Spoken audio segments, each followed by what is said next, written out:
اور اس کی رہنمائی بھی کی, اس کی مدد بھی کی. یہ تھا نبی کریم صلی اللہ علیہ وسلم کا انداز. اور پھر آپ مختلف صحابہ کرام کو ٹارگٹ بھی مختلف دیتے تھے. جب کسی جگہ ضرورت ہوتی نا کسی کی طبیعت سیٹ کرنے کی, تو آپ حضرت عمر رضی اللہ عنہ کو اشارہ کرتے, عمر یہ کیا کہہ رہا ہے, ذرا اس سے تو پوچھے. سمجھانے کی ضرورت ہوتی تو حضرت ابو بکر کو کہتے اس کو ذرا پیار سے سمجھا دیں. یہ انداز بھی مختلف تھا. اور اگر کسی کے ساتھ تعاون کی ضرورت ہوتی تو حضرت عثمان رضی اللہ تعالیٰ عنہ, عبد الرحمن ابن عوف رضی اللہ عنہ جیسوں کو مخاطب کر کے کہتے کہ یہ بندہ تنگ دست ہے, ذرا اس کا خیال کریں. اللہ کے رسول کا یہ انداز تھا.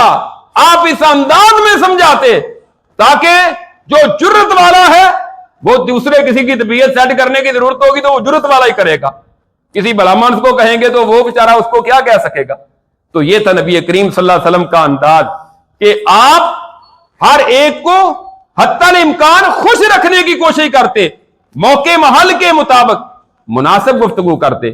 آپ کسی کے گھر میں گئے ہیں, وہ آپ کو کھانا کھلاتا ہے, تو آپ کھانے میں بیٹھے بیٹھے نمک بھی کم ہے, کچھ ذائقہ بھی نہیں بنا, یہ روٹی بھی پتہ نہیں آپ نے کیسی پکا لی ہے. اب وہ اپنی بیوی کو بتائے گا تو وہ ساری عمر آپ کو دوبارہ کھانا کھلانے پر خوش ہوں گے. آپ چاہتے ہیں آپ اس کی تعریف کریں, بہترین کھانا آپ نے تیار کیا, کمال کر دی آپ نے. تو اللہ کے رسول کا یہی انداز تھا. آپ کھانے میں آپ نہیں نکالتے تھے. وہ گھر میں جا کے اپنی بیوی کو بتائے گا تو وہ بھی خوش ہوگی اور وہ کہے گی مہمان بھی بہت اچھا ہے, سمجھدار ہے, پتہ نہیں آپ نے دوبارہ اس کے گھر کبھی جانا ہے یا نہیں جانا. لیکن آپ کا انداز اچھا, آپ کی گفتگو اچھی, اور پھر اس لیول پر جا کر بات کرنا.